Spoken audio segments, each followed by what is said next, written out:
여러분 안녕하세요, 다이로입니다. 1월 20일 바로 미국의 모든 것이 바뀌는 날이죠. 사람들이 첫 100일에 굉장히 크게 주목을 하려고 하고 있어요. The first 100 days라고 주로 이렇게 얘기를 하는데, 취임 때부터 쭉 이어지는 첫 100일을 가지고 앞으로의 4년을 미리부터 평가를 하려고 하는 분위기가 형성이 되는 거죠. 그런데 왜 미국 대통령의 취임식이 중요하고, 그리고 그 100일이 왜 특별히 상징성이 있을까? 트럼프의 취임식이 찾아온다고 어떤 것들이 바뀔까? 그거에 대해서 오늘 같이 얘기해 보려고 합니다. 미국에서 새로운 대통령이 뽑히고 들어와서 정권을 가지게 되는 순간 취임식을 하는 게 원래부터 해왔던 정치적인 풍습이에요. 실제로 워싱턴 대통령이 들어설 때부터 그런 취임식을 하고 그리고 연설을 하기도 하셨어요. 근데 그 사람이 사실 엄청나게 짧은 연설문을 한 걸로 되게 유명하긴 한데, 어쨌건 시작부터 취임식을 하는 게 전통인 나라인데요. 근데 원래 1월에 하지 않았었어요. 진짜 옛날에는 11월에 선거를 치르고 취임을 하는 날짜는 3월 4일이었어요. 옛날에는 너무나 당연한 일이었어요. 왜냐하면 미국 초창기에는 보스턴에서 뉴욕까지 가기에는 4일 걸렸으니까요. 그러면 보스턴에서 워싱턴 DC까지 가기에는 그러면 일주일 이상이에요. 그러니까 당연히 다 같이 준비하기에는 엄청 오랜 시간이 걸릴 수밖에 없었기 때문에 한 5개월 정도의 준비 시간을 두고 그 다음에 취임하는 게 너무나 말이 되는 거였어요. 1930년대에 미국 연방 헌법에 대해서 제20조의 부록을 덧붙인 거예요. 그래서 원래 3월 4일이었던 것이 1월 20일이 된 거예요. 그래서 훨씬 더 당선이 될 때부터 집권을 할 때까지는 그 시간이 많이 단축이 됐던 겁니다. 그리고 이 취임식이 진짜 중요한 부분은 아무래도 새로운 대통령이 선서하는 절차예요. 법적인 절차예요. 실제로 그 취임식 자체가 법적으로 그 사람이 미국 연방의 대통령이 되는 법적인 순간이에요. 그래서 그거 빠지면 대통령이 아니란 말이에요. 실제로 취임식을 할 때 영상으로 보시면은 대통령 될 사람 당선인이 나와가지고 미국 의회 앞에서 그 상하원 앞에 나와서 대법원에서 나오는 판사가 나와가지고 선서를 받아요. Presidential Oath of Office라고 이렇게 영어로 말을 하는데, 당선된 대통령이 미국에서 선서하는 내용이 뭐냐면 To preserve, protect, and defend the Constitution of the United States 라고, 이게 핵심적인 문장이에요. 그 헌법에 대한 선서를 하는 거예요. 그래서 헌법을 지키는 게 대통령의 핵심적인 임무라고 생각하는 게 맞는 거예요. 그리고 이날에 이제 당연히 여러 가지 파티처럼 이제 개인적으로 하는 것들이 있는데, 여기서 사실 좀 웃기는 사고 사건들이 몇 개 좀 있었어요. 일단은 클린턴 대통령이 취임식을 할 때 저는 왜 이렇게 했을까 잘 모르겠지만 엘비스 프레슬리를 흉내내는 사람 공연을 올렸었고, 진짜 옛날에 1873년 미국 내전 끝난 지가 좀 몇 년 된 상태인데, 이때 대통령으로 취임된 사람이 누구냐면 Ulysses S. Grant라는 사람이었어요. 내전할 때 북부 군대를 이끌어간 사람이 그랜트였어요. 그래서 그랜트가 이렇게 대통령이 됐는데 자기의 취임식 때는 축하하는 이런 분위기를 만들기 위해서 자기가 앵무새를 데리고 와서 막 이렇게 노래하고 있으면 너무 좋겠다라고 이렇게 생각해서 몇백 마리를 데리고 온 거예요. 그런데 이때 당시에는 취임식이 3월인데 의외로 특별히 좀 추운 날이었는데, 그렇게 준비했던 앵무새들이 동사로 노래를 못 부르게 됐어요. 굉장히 좀 분위기 좋은 거를 만들려고 했는데 새들이 갑자기 막 죽고 그러니까 사람들이 이거 약간 흉종가 하고 이제 분위기가 산으로 가게 되는 그런 케이스도 있었고요. 그리고 아이젠하워 대통령이 1953년에 취임을 했는데, 이 사람도 유명인을 불렀어요. 자기 취임식에. 미국 50년대에 한때 엄청 유행하고 있었던 것 중에 하나가 카우보이 영화였어요. 그래서 자기 취임식에 카우보이 영화로 굉장히 유명한 배우를 불렀어요. 몬티 몬타나라는 이제 인물이 있었는데, 이 사람 불러가지고 뭔가 카우보이 분위기에 뭔가를 하려고 했어요. 근데 원래 계획이 뭐냐면 몬티 몬타나가 하고 싶어 했던 거는 그냥 카우보이 모자가 있죠. 카우보이 모자를 가지고 이거를 그냥 대통령한테 씌워주는 되게 간단한 거를 하고 싶었는데, 여기서 아이젠하워가 너무 팬이라서 그런 건지 라소라는 게 있어요. 카우보이들이 노끈을 가지고 뒤쪽에다가 고리를 만들어서 던져가지고 그걸로 소를 잡는 일을 해요. 대통령한테 이거를 한 거죠. 그래서 결국에 이제 취임식을 했는데 대통령이 된 순간 먼저 하게 되는 일은 라쏘에 묶여버린 거예요. 왜 이런 그림을 그리고 싶었을까 잘 모르겠는데 되게 엽기적인 이런 순간들이 가끔씩 있는 거예요. 그리고 상당히 최근에 2009년에 오바마 대통령이 첫 취임을 하게 됐을 때 큰 사건 하나가 있었어요. 지켜보는 사람들이 다 눈치 못 챘을 수도 있는데 어마어마하게 법적인 이슈가 될 수도 있는 사건이 있었던 겁니다. 오바마가 나와가지고 대통령 선서를 하는 거예요. 그런데 여기서 대법원 판사가 나와가지고 그 선서를 받으니까 먼저 대법원 판사가 나와서 그 선서 내용을 얘기한 다음에 오바마가 똑같이 말을 해야 이 선서가 이루어질 거 아니에요. 그런데 대법원 판사가 여기서 말을 하는데 얼버무리는 거예요. 그래서 실제로 영상을 보시면 선서가 막 제대로 됐나? 라고 의심할 정도로 내용들이 얼버무려지고 이렇게 이상하게 나왔어요. That I will execute the office of president. That I will execute Faithfully the office of president of the the office United of President of States. the United States faithfully. 이건 사실 여기 뭔 별일이 아닌데 왜 그런 것까지 막 신경 쓰냐? 엄청 별일이에요. 그게 엄청난 사건이에요. 왜냐하면 그 선서 그 순간 자체가 대통령이 되는 절차이니까 이건 미국 법상 그 선서를 해야만 대통령의 자격이 부여되는 건데 그러면 제대로 선서되지 않으면 반대 정당에서 얘는 법적인 어떤 명분 없이 집권을 했다 하고도 문제를 삼을 수도 있는 여지가 발생하거든요. 그래서 여기서 취임식 때 선서가 제대로 되지를 않았으니까 바로 다음날 다시 선서를 했다고 합니다. 그래서 이렇게 사건 사고가 가끔씩 있는 미국 대통령의 취임식이 이루어지는데 트럼프 대통령은 이번에 이제 두 번째 취임을 하게 됐는데요.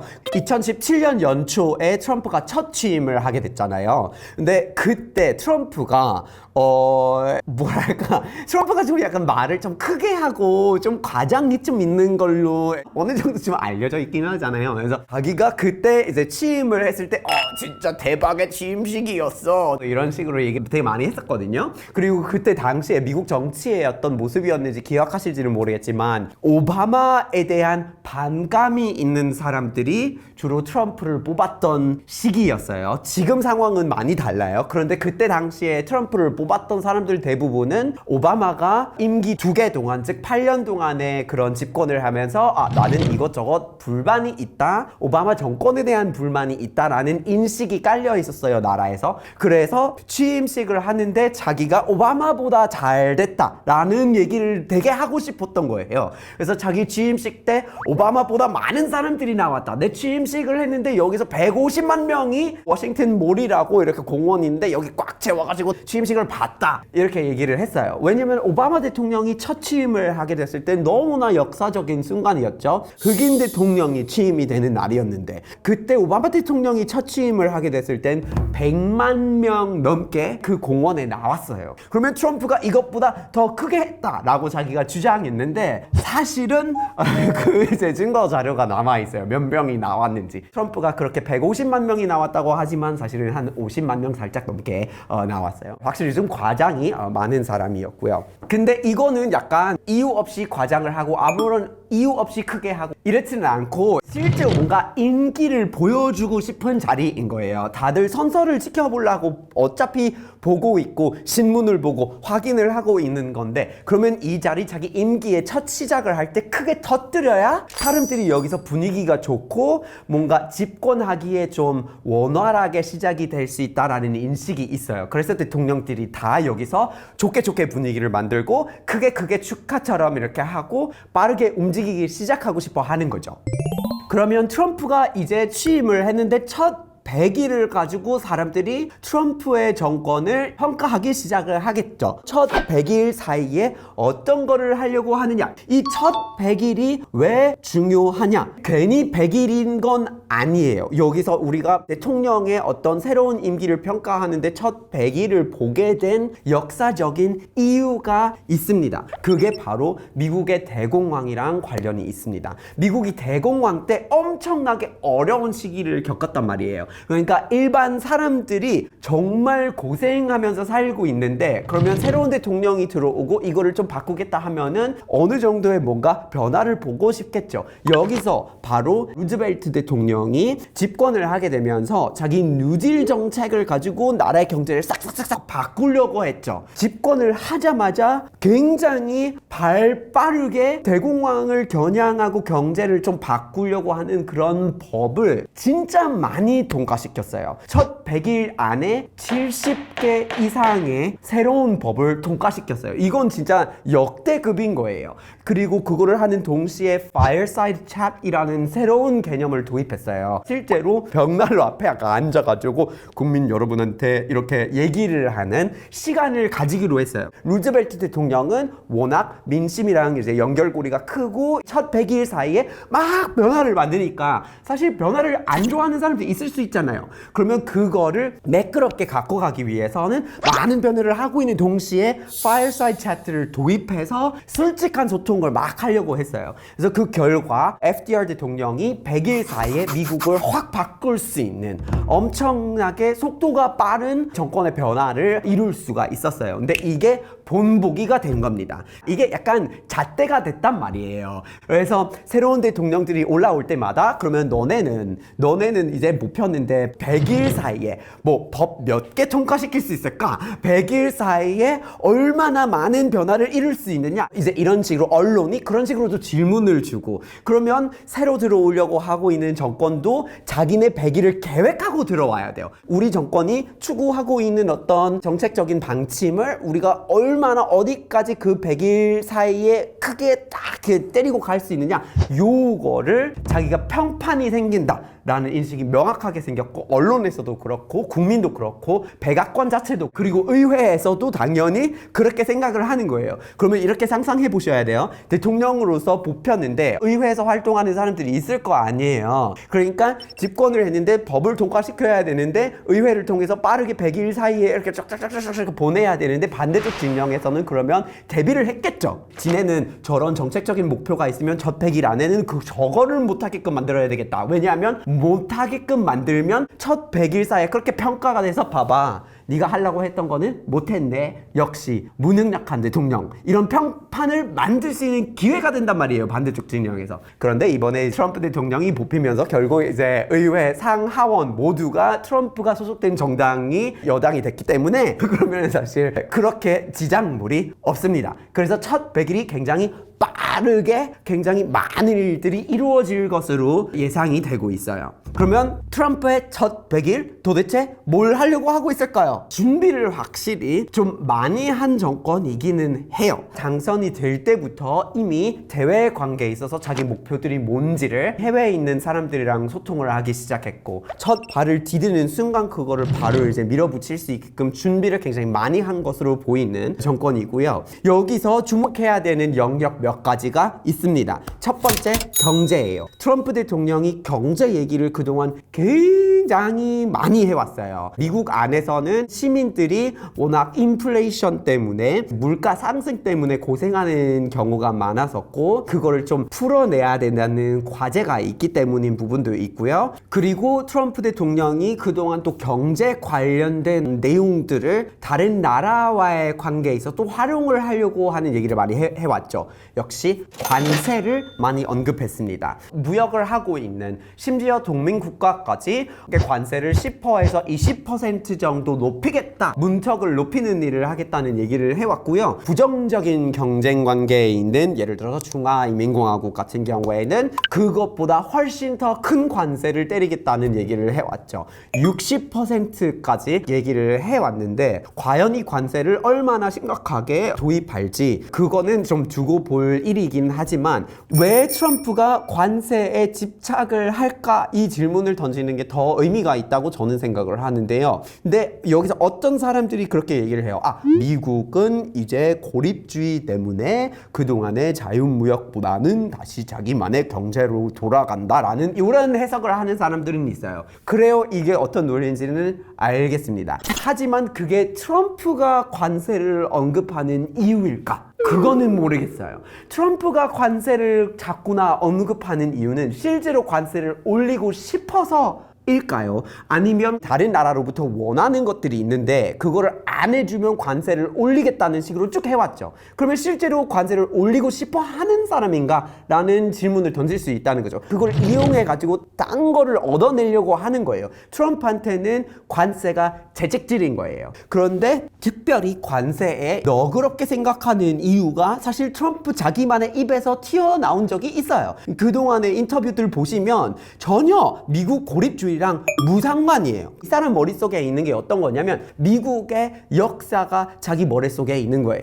무슨 말이냐? 미국은 원래 관세를 굉장히 많이 받을 때가 있었어요. 원래 연방정부는 20세기 초기 전까지는 미국 사람들한테 세금을 거둘 수 있는 능력이 한정적이었어요. 그러니까 내전 중에는 군대를 운영하기 위해서 연방정부가 개인소득세를 어느 정도 징세를 해가지고 가지고 오기는 했지만 그건 전시 중에만 했었지 20세기 초반까지는 개인소득세가 존재하지 않았던 나라예요. 그냥 주 안에서 했으면 주 안에서 했지 연방에서 미국이라는 전체 나라가 개인소득세를 거둔다? 이런 걸 안 했어요.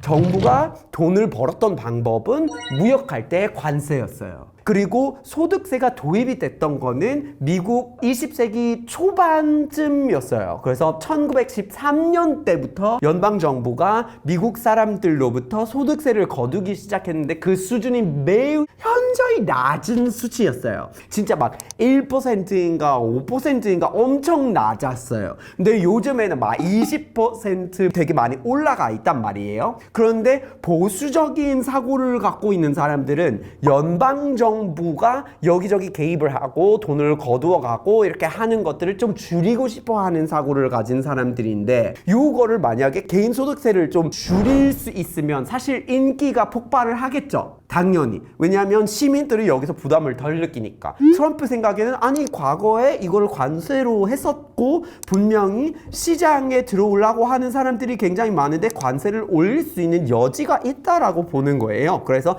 이 관세를 자꾸나 이용해 먹으려고 하는 거예요. 요건 그냥 고립을 하자 이런 논리가 아니라 여기는 여유가 있다. 그리고 우리가 과거에 관세를 엄청 잘 활용한 시기도 있었는데 다시 그럴 만한 상태에 있는 건 아니냐라는 생각을 하고 있는 대통령이에요. 그래서 앞으로 이 관세를 이 사람이 어떻게 활용할까를 좀 두고 볼 필요가 있는 거고요. 두 번째 꼭 지켜봐야 할 영역이 바로 국경선 그리고 이민제도입니다. 미국이 그동안 국경선 그리고 이제 불법 이민 문제 때문에 엄청 내부에서 굉장히 많이 시끄럽습니다. 트럼프가 이번에 첫 100일 이내에 바이든의 정책들을 싹 다 바꾸고 국경에 대한 단속을 해서 되돌리고 싶어 하는 목표가 있습니다. 사실 오랫동안 큰 이슈였어요. 약간 어디부터 시작해야 될지 잘 모르겠을 정도로 이슈가 너무 크긴 한데 뭐 예를 들어서 진짜 미국에서 큰 땅을 갖고 있는 땅주인들 중에서 자기 땅에 마약 거래 집단이 들어와서 공장을 짓고 거기서 운영을 하고 있는데 자기도 모르게 자기 땅에 진입조차 못하는 지역이 생기는 경우가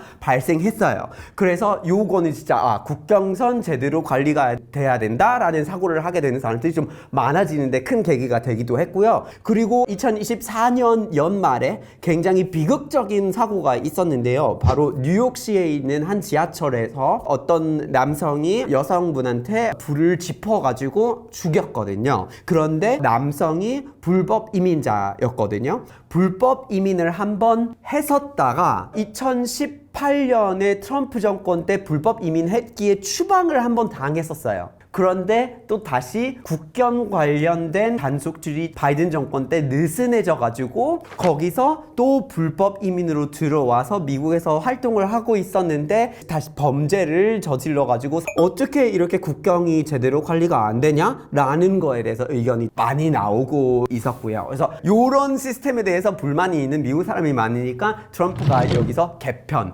엄청 대대적으로 단속을 하겠다. 하지만 이것도 사실 굉장히 비싼 일이에요. 왜냐하면 미국 전역에 불법 이민을 한 지가 꽤나 오래됐고 오랫동안 이렇게 머물러 있는 사람들이 많은데 그러면 어떻게 찾아낼 거냐? 찾아냈다고 해서 또 확인을 하고 절차를 밟아야 되고 재판 같은 거를 봐야 되는 것들이 있는데 그런 것도 왜 예산이 있어야 되고 그리고 그 사람들을 내보낸다. 그러면 내보내는데 실제로 옮겨야 되는데 그 돈도 써야 되고 시설이 있어야 되는데 이슈가 많은 영역이에요. 그래서 트럼프가 도대체 첫 100일 안에 요거는 어느 수준으로 다룰 수 있을지를 두고 볼 필요가 있습니다. 세 번째로 저는 개인적으로 좀 많이 지켜봐야 된다고 생각하는 분야가 있는데요. 바로 AI 관련 분야예요. 트럼프 대통령이 확실히 친자유시장, 자유주의 쪽에 속하기 때문에 시장 규제를 많이 풀어내는 걸로 유명한 사람이에요. AI가 들어오면 생산 관계 자체가 바뀌고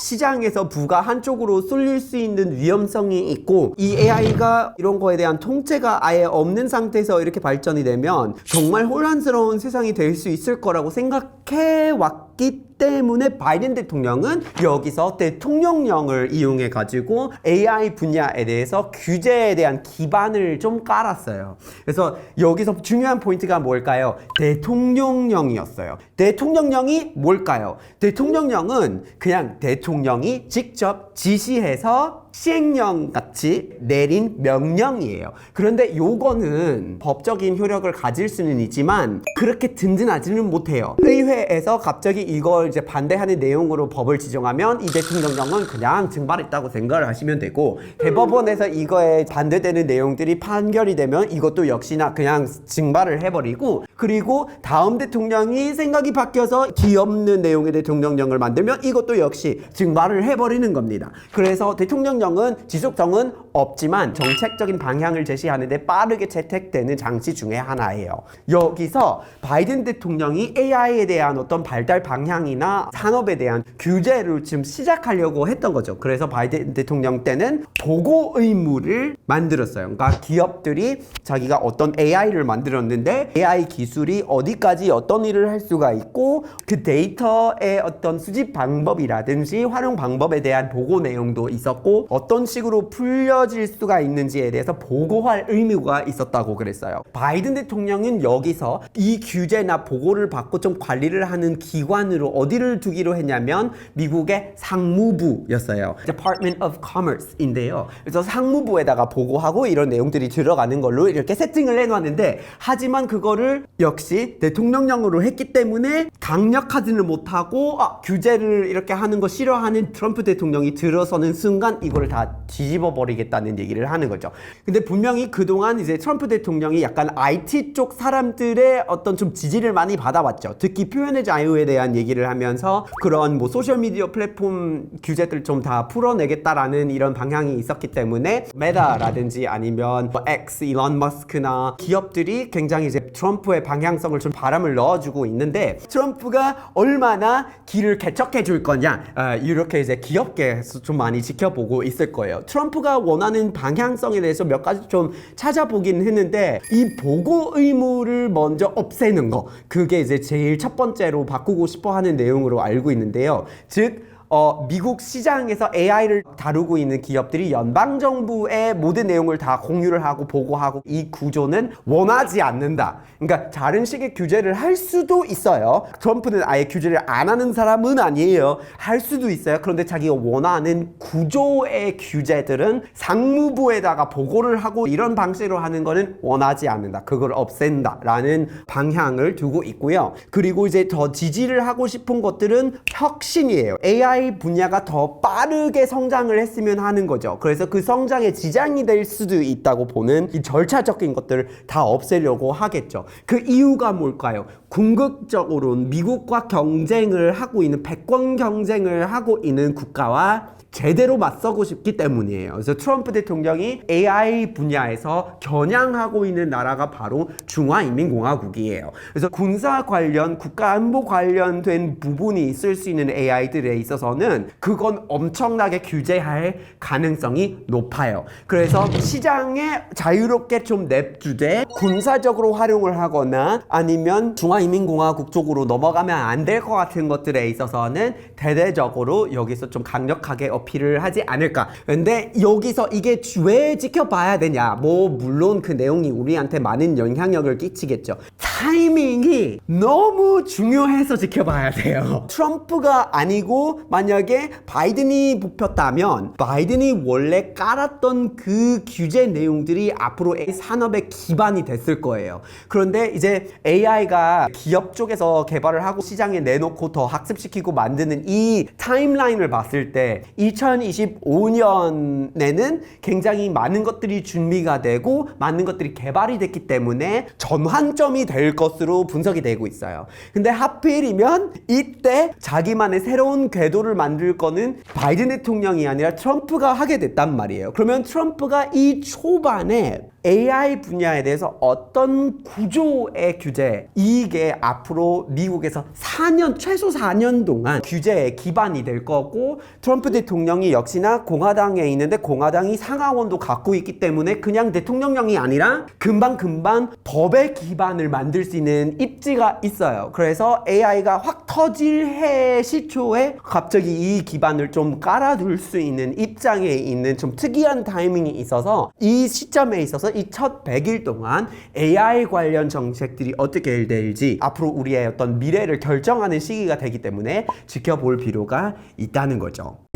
두 번째 취임을 통해서 두 번째 임기를 시작하는 트럼프 대통령이 됐는데 앞으로 확실하게 그동안 첫 100일을 어떻게 갖고 가겠다 할 내용들이 그대로 실현이 될지는 조금은 두고 볼 필요가 있겠습니다만 확실하게 이 사람이 좀 바꾸려고 하는 것들이 많은 거죠.